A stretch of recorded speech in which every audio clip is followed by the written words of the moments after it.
So you may have a GCC going from 0 to 2000, but your foundation of shared purpose and trust is not there. It may fall anytime.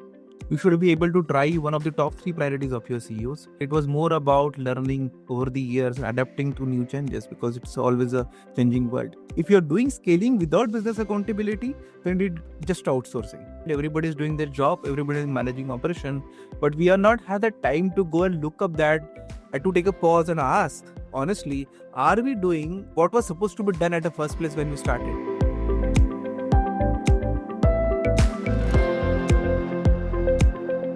Hello, everyone. Welcome to another interesting podcast from the GCC Pulse CentreStage. Today, we are very excited to have Tushar Gawande with us. Tushar, welcome to the GCC Pulse CentreStage. We're super excited to have you and looking forward to this conversation. Thank you. Thank you for inviting me, Krishma. Wonderful. So let's get started. Tushar, I know you have worked across industries and across geographies in the GCCs, right? The podcast duration might not do justice to all that of experience. Maybe we can start by understanding what personal experiences have shaped your philosophy, approach to building and scaling some of the GCCs that you have been part of. A great question to start with, Krishma, I would say, because when you ask this question to anyone, it really makes you look back see that what were the defining moments. And trust me, it was never been a single situation or a blueprint or a moment that I can tell you, but it was more about learning over the years, adapting to new changes, because it's always a changing world.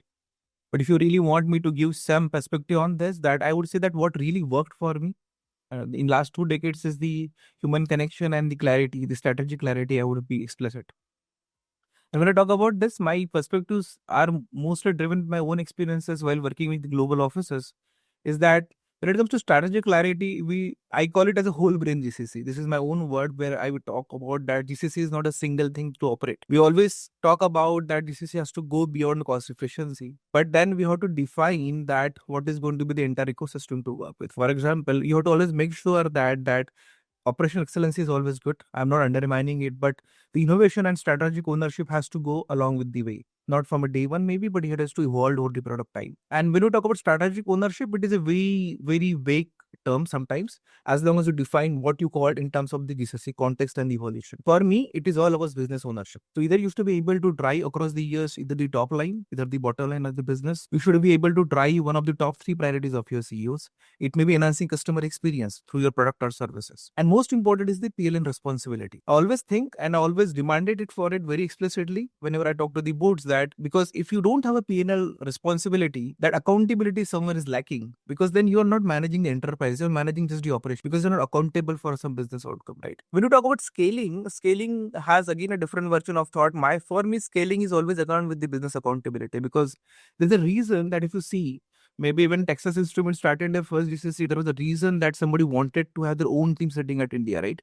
We had services at that time, but then we wanted something called as insourcing, because we wanted to go away from outsourcing. What is insourcing and outsourcing? Difference is just a business accountability, right? Both ways, there are teams, there are technology, there is business outcome. What is missing is the only business accountability. If somebody makes me responsible for the PLL, for my part, I'll make sure that I do everything best to deliver those results, right? Because it's my own company, it's my own people. And that is the reason, if you're doing scaling without business accountability, then it's just outsourcing. It's not insourcing, right? And again, data-driven decision making, that over the years I learned that whatever you do, you always say that I'm doing a good job, but then you have to define what is a good job through a data. And you should be able to drive that data to the headquarters. Second, when I talk about is a culture. Okay, so you talk about GCC, the most important part that generally overlooked or people don't talk much about it is the human connection. So you may have strong processes, you may have strong KPIs, you may have a lot of things to show on the dashboard, but as long as that alignment is there of the culture between the GCC and the headquarters, it is not going to work. I worked through US, Latin America, Middle East, Africa, Canada, across all the offices, but I've seen that people are different, perspectives are different. Okay. So what is really important is a why, not what, right? And that is the reason that over the years I've seen that consciously or unconsciously, I always worked as a chief translator. Like also what is the local mindset and what is the global mindset. So when there is some people come to me with escalations also, first I have to understand, okay, don't tell me what is happening, tell me why it is happening. Okay. And then you have all the answers. And you try to understand that two people can have two different perspectives and both can be correct. Again, when you talk about scaling, it is all about also ensuring that it's a shared purpose and a trust, right? So you may have a GCC going from 0 to 2000, but your foundation of shared purpose and trust is not there. It may fall anytime because you never spoke about it, we were never aligned. So what you say as a scaling for yourself has to be defined and aligned with the headquarters. They should also say that, okay, this is a scaling. It's not a headcount growth. It has to be aligned that, okay, it's a value creation, maybe strategic alignment. It can be anything, but it is not just a mere headcount growth. And while doing it, there are some things that when I talk about outsourcing, it's always need to be understood from both the sides that GCCs are not the part where it is out of the original parent organization. It is not a vendor relationship. It is just an extension of a core business. So I got my business sitting in US, Europe, and have some office in maybe in Pune and Bangalore in India. It is just the same business, same people, same work, only they are just co-located, right? While doing it, the most important part, which I also heard, I also learned with the hard way, that cultural nuances play a very critical role, right? So as a GCC leader, I really understood over the years that you cannot have a same playbook across geographies when you adapt to local nuances. People are different, perspectives are different. If you don't adapt to it, if you don't understand it, is always going to backfire. Because scaling, adding headcount, it has to be portrayed, it has to be demonstrated in a way, not a growth, it has to be shown in terms of the people and the context, that why you are growing, why you are adding people, what value you are delivering from that. It's not just a mere physical headcount of the and having multiple centers, right? So I think this is something that all have learned over the years. Wonderful, Tushar. And you just summarized why certain GCCs are successful and what are the common pitfalls that many of the other GCCs go through, right? Loved your perspective about insourcing and outsourcing, how the GCC should not get into the trap of becoming another just outsourcing extension and be focused on insourcing, right? I loved your title definition of the chief translator. That's one of the first which I've heard. And taking a segue from there, so that is one of the things which definitely a leader should do within a GCC, right? Be a chief translator. But then, what are the other leadership lessons which have stayed with you as and continue to guide your decisions? My narrative on this would be that it's always changing, right, over the years. So if it's not about two or three leadership lessons, it's all about that when you grow as a leader. And when for example, for me, I started with SAP consulting in energy, retail, FMCG, and then moved to managing GCCs in healthcare and now maritime industry. The context has always changed. Okay, every time I ask myself that what I'm doing right now is completely different than how I used to do. But then when it comes to leadership lessons, that really stuck with me well, that two or three that really worked is all about the intention and the influence, right? Because as I always say, that it's always about why rather than a what. So, and my perspective here is that I always tried that I also always lead with the clarity of intent. So I always knew what I wanted to do. And that is the reason I was able to ask right questions even when we start the GCC. Is that, okay, what is the mandate? Why do you want to have a GCC? Is it only cost arbitrage? You want the innovation. Why? Because the first question answers what kind of a workforce you want to plan. What is going to be your first batch of GCC? And what I learned over the years is that during all high-stake environment or I would say the pressure situation, I've always seen that mostly 99% people would always follow you if you are the leader, you're able to articulate the clear why, that why you want to do it. Second is about the influence. Influence is like, as I said, that I started my career with SAP consulting and I really wanted to solve problems. That is when I went into consulting. I enjoyed it a lot. But over the years, I realized that the real wisdom has come that being growing the second leader of second succession planning of your leadership, right? So you have to develop people and you have to use your experience to tell them about your wisdom, what you have learned, and mostly what you are not able to learn and you want them to learn, right? Your mistakes. So during this narrative, you also spoke about the different industries that you were part of, right? I heard FMCG, I heard healthcare, and I also heard maritime, which is what you're part of. So you have traversed across different domains. You're the perfect person to help me understand the next part, right? When selecting GCC leaders, there's often a conflict about, do I select somebody with deep domain experience versus somebody with strategic leadership skills? Now, you are a classic example of who's done both, right? Wherein you have the domain experience, but you've also taken the challenges of taking over a completely different domain and traversed. Yes. How critical is the domain knowledge for a GCC leader? And what do you think are the non-negotiable skills? before answering to this question, Krishma, I would really want to understand everyone listening to this podcast is that the first question should be that why this question comes. What is the fundamental need to understand it? Because people have started talking about it, and why the need has arisen that to talk about it. Because there's a clear difference between setting a GCC and executing the operations, right? And that is the reason now, over the years, people have started talking about it, that whether it is only going to be domain expertise or do you need a strategic leadership also. So to answer this, let's try to understand what is the current mandate for any GCC. Now, any new GCC comes with a mandate of transformation and value creation, right? So, and if you understand it and if you agree to it, you will realize that so having a pure domain expertise can be an entry ticket to this complete ecosystem, right? But it can act as a limiting factor when the GCC leader in this global mandate is expected to look across the global enterprise.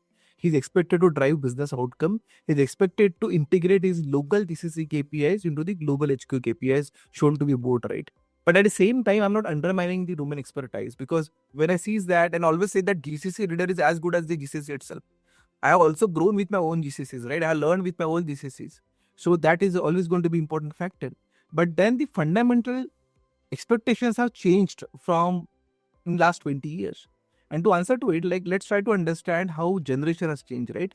So let's say I talk about generation 1 of GCC to 2 to 3, what we are right now. Generation 1 has started with cost and execution, that we all know that. Why did we start it? Cost arbitrage. Okay. The objective was to have a cost and executions. At that time, domain was the key.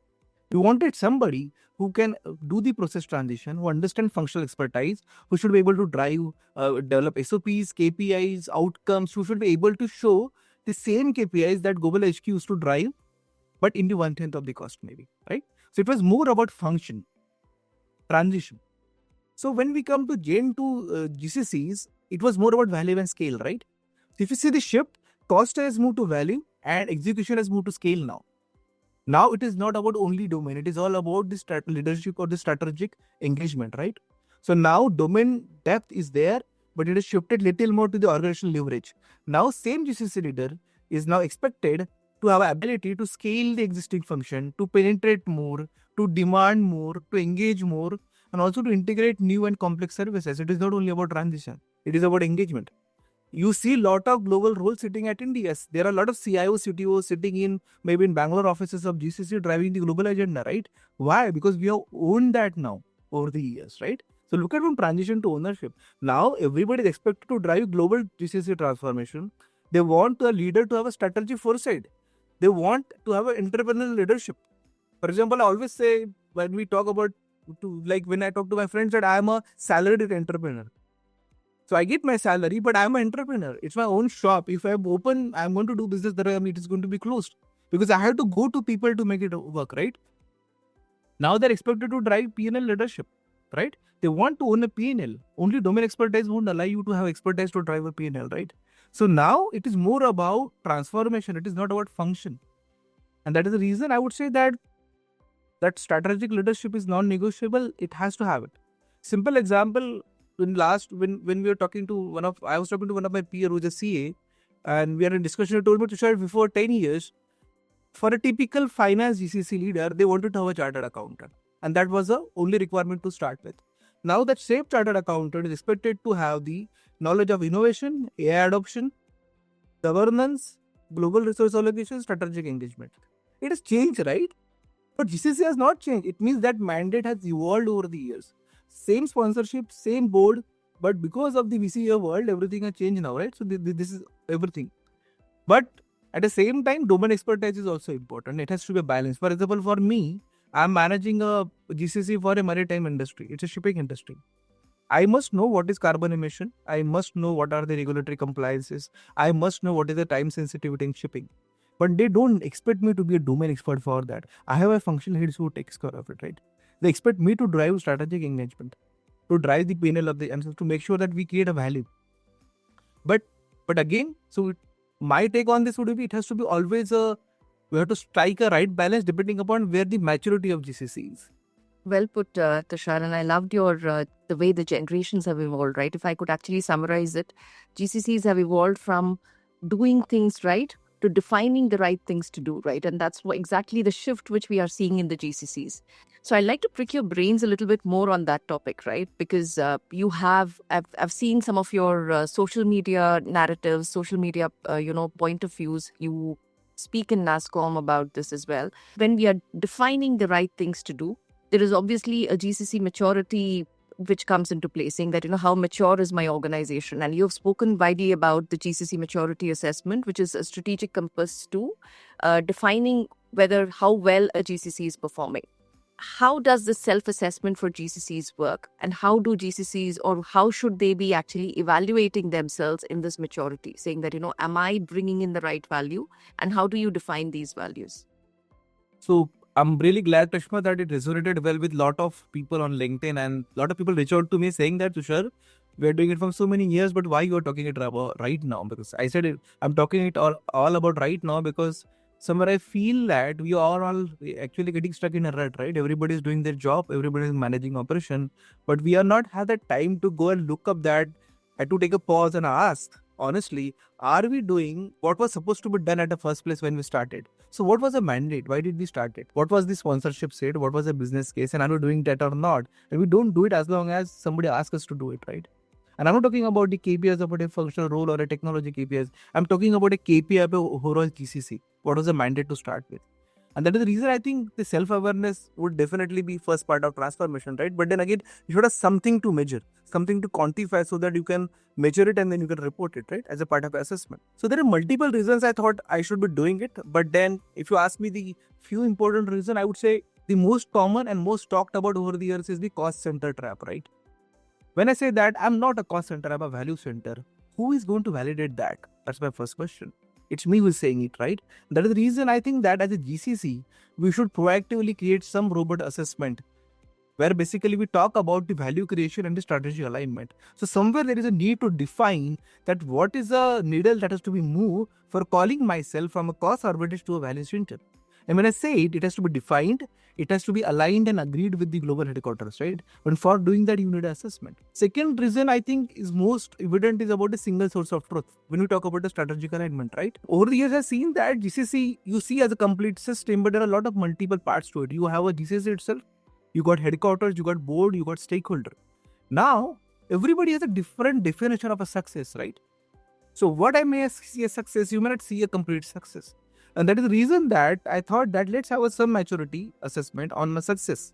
What is the strategic alignment? You have to have a definition what success is going to look like. It's a KPI, define it, agree to it, and then have all discussion as that baseline for all future investment. When I go there and if somebody says, okay, like why do you need an investment? Because I have done this and this is successful.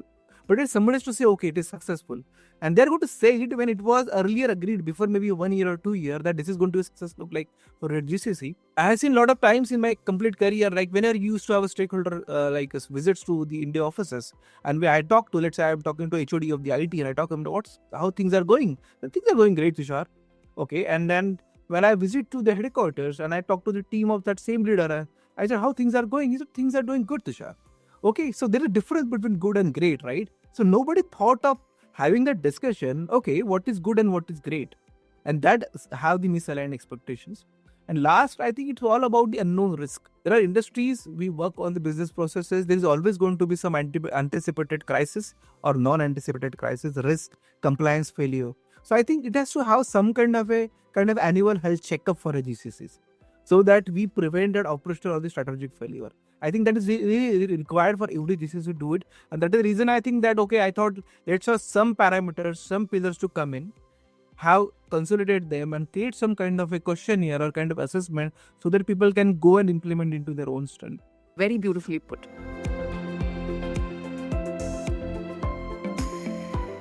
Tushar, we'll now move into something which is a little fun. We'll go into rapid fire so that we get your perspectives a little differently. Any book which you have read yourself, which has shaped your leadership style? I think the most favorite would be What Got You Here, Won't You Take You There by Marshall Birdsmith. A leadership mantra, if I may use the word, right, that you would recommend for GCC leaders? It is all about people before process. So culture is really important. If culture is in place, everything will fall automatically. And what is Indian culture without movies? So if GCC Journey was a movie title, what do you think it would be? think it would be mission possible. Did you say mission impossible or mission possible? Mission possible. Wonderful. Yeah. And what do you think is the most underrated skill within a GCC leadership? I think most underrated and people generally neglect is the strategic storytelling, because I think a GCC leader has to be a storyteller. Wonderful. And you are a natural storyteller. And going back to your role as a chief translator, I think, fits in right into the role that you're playing today, right? So with that, Tushar, we come to an end of this podcast. I'm sure we could have had a longer conversation on some of the other perspectives that you have, but we'll keep it for another day. It was wonderful having this conversation, Tushar. Thank you. Thank you for inviting me. Have a nice day. Thank you. Bye.